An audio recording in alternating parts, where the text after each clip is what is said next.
السلام عليكم ورحمة الله إخواني أخواتي، كنتمنى لكم كاملين تكونوا بخير وعلى خير في تمام الصحة والعافية كيف ديما إن شاء الله، وعواشركم مبروكة رمضان كريم. الله يدخل علينا وعليكم وعلى جميع الأمة الإسلامية بالصحة والسلامة إن شاء الله. باش ما تمنيتو غادي نقدم معكم اليوم حريرة على طريقتي، كتجي رائعة، كتجي بنينة بنينة. أنا متأكدة إلا جربتوها فغادي تولي معتمدة عندكم. بسم الله، نبداو على بركه الله. غادي ندير الكرافس، غادي نضيف عليه مطيشه والبصله مطحونين، غادي نضيف العدس وغادي نضيف ايضا الحمص، وغادي نضيفوا شويه ديال اللحم.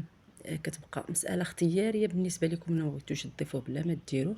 صافي غادي ندير شويه ديال زيت الزيتون او زيت المائده على حسب المتوفر عندكم. غادي ندير خرقوم بلدي، شويه ديال الكمون، شويه ديال الابزار، شويه ديال القرفه باش نسمو الحريره ديالنا.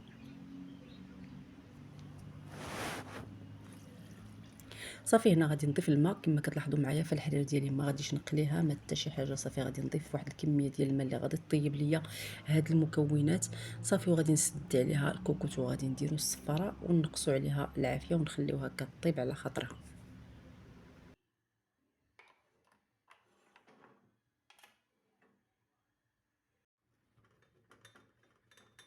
صافي هنا غادي نحل على الكوكوط ديالي بعد ما كنتاكد بلي راه طابت الحريره. غادي نقلبوا الحمص، دائما نقلبوا الحمص نشوفوه واش طاب. صافي غادي نضيف باقي المكونات. هنا غادي نضيف واحد الكميه ديال الماء من طبيعه الحال كيكون غليان كنغليوه من قبل. دائما كميه كتبقى على حسب الافراد، على حسب افراد الاسره ديالكم.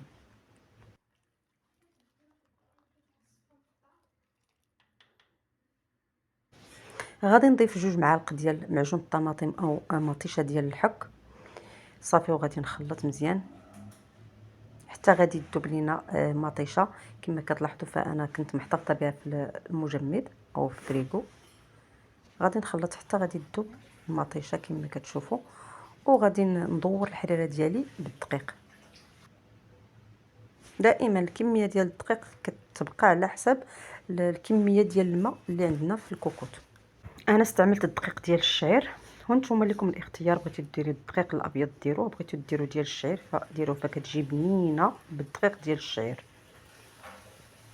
صافي غادي نضيف الدقيق على الحريره ديالي.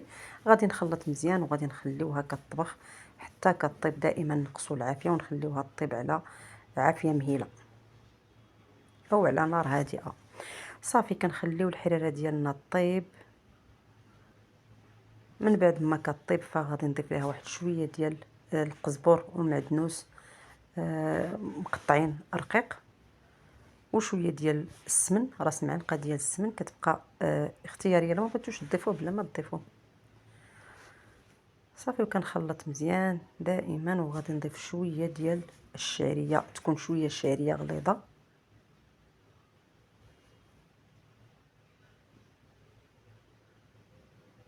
صافي وغادي نخلط مزيان وغادي نخليها تعاود طيب شويه، واحد 5 ديال الدقائق حتى 6 دقائق تقريبا، او على حسب.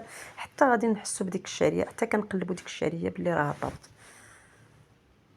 صافي دائما كنديروا الملح على حسب الذوق ديالكم. صافي والحريره ديالنا ها هي وجدات، غادي نزولوها من فوق العافيه. كانت هذه هي الوصفه ديالنا ديال اليوم، كنتمنى انها تنال الاعجاب ديالكم وتجربوها. ما تنساوش دائما ديروا لايك وتشتركوا في القناه وتفعلوا الجرس باش يوصلكم ديما الجديد. عواشركم مبروكه، بسلامه.